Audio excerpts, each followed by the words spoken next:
প্রথমে দেখে নেওয়া যাক এক দাগের প্রশ্নগুলো।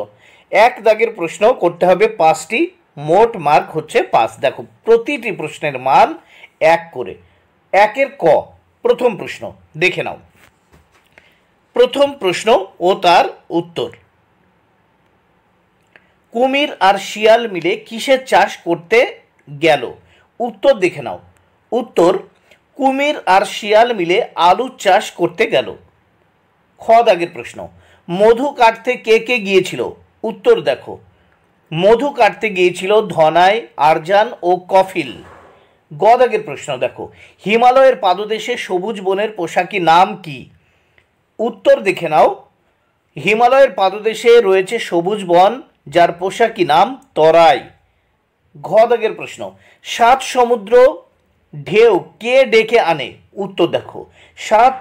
7টি সবুজ সমুদ্রের ঢেউকে ডেকে আনে। তারপর দেখো, টোটো লেপচা প্রজাতি কোথায় বাস করে? উত্তর দেখে নাও। টোটো প্রজাতি আলিপুরদুয়ার ও লেপচা প্রজাতি সিকিম ও পশ্চিমবঙ্গের কালিম্পং এ বাস করে। আবার দেখো, টোটো লেপচা প্রজাতি কোথায় বাস করে? উত্তর, টোটো প্রজাতি আলিপুরদুয়ার ও লেপচা প্রজাতি সিকিম ও পশ্চিমবঙ্গের কালিম্পং এ বাস করে। এরপর তোমরা দেখে নাও 2 দাগের প্রশ্ন ও তার উত্তর। 2 দাগে দেখো কি বলেছে। সঠিক উত্তরের টিক চিহ্ন দিতে হবে। সঠিক উত্তরের টিক চিহ্ন দাও। দেখো 5টি প্রশ্নের উত্তর করতে হবে, মোট 5 মার্ক। প্রথম দেখো 2 এর ক, দিনের যে সময়ে কাল বৈশাখী ঝড় আসে সেটি হচ্ছে দেখো বিকেলবেলা। খ দাগে, কালো হলো, উত্তর হবে দেখো বকুলতলা। কালো হলো বকুলতলা। গ দাগে, গরান গাছের ফুল, উত্তর হবে হলুদ ছোট। গরান গাছের ফুল হলুদ ছোট। ঘ দেখো, আকাশ ঘিরে, উত্তর হবে মেঘ জুটেছে। তারপর উঙ্গ দাগে দেখো, ঘরেতে, উত্তর হবে দুরন্ত ছেলে। ঘরেতে দুরন্ত ছেলে। এরপর দেখে নাও 3 দাগের প্রশ্ন, বিপরীত অর্থ লেখো। দেখো বিপরীত অর্থ লিখতে হবে। 4টি প্রশ্নের উত্তর করতে হবে, মোট কিন্তু 2 মার্ক। প্রতিটি প্রশ্নের মান মানে প্রতিটি অর্থের জন্য, প্রতিটি বিপরীত অর্থের জন্য হাফ করে, 1-এর অর্ধেক করে। তাই 4টিতে মোট হচ্ছে 4 মার্ক। প্রথম দেখো, ভর্তি এর বিপরীত শব্দ খালি। দীর্ঘ এর বিপরীত শব্দ হ্রস্ব। কোমল এর বিপরীত শব্দ কঠিন। আনন্দ এর বিপরীত শব্দ দুঃখ।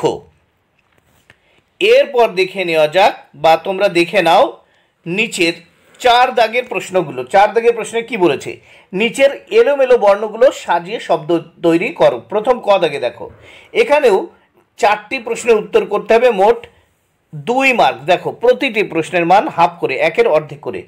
প্রথম ক দাগে দেখো, দন্ত ন মধ্য নয় দীর্ঘি ফ দন্ত সয়াকার ম আছে, এটাকে সাজিয়ে লিখতে হবে। দেখো ফণি মনসা। খ দাগে দেখো, লে ছে বে লা, দেখো সব এলোমেলো করে লেখা, এটাকে সাজিয়ে লিখলে হবে ছেলেবেলা। গ দাগে দেখো, রি কো চু লু, এটাকে সঠিকভাবে লিখতে হবে লুকোচুরি। ঘ দাগে দেখো আছে ক অনেশ্বর পা শা ল, পালন শাক। এরপর দেখে নাও বাক্য রচনা করো। প্রথমে দেখো, মৌচাক হাট ঝিকিমিকি ঘ দুরন্ত। মৌচাক দিয়ে দেখো সুমন মৌচাকে ঢিল ছুটছে। খ দাগে, হাট বসেছে শুক্রবারে। দেখো প্রত্যেকটি বাক্য রচনা করতে হবে। এখানে 4টি প্রশ্নের মান 4 মার্ক। প্রত্যেকটি প্রশ্নের মান কিন্তু 1 করে।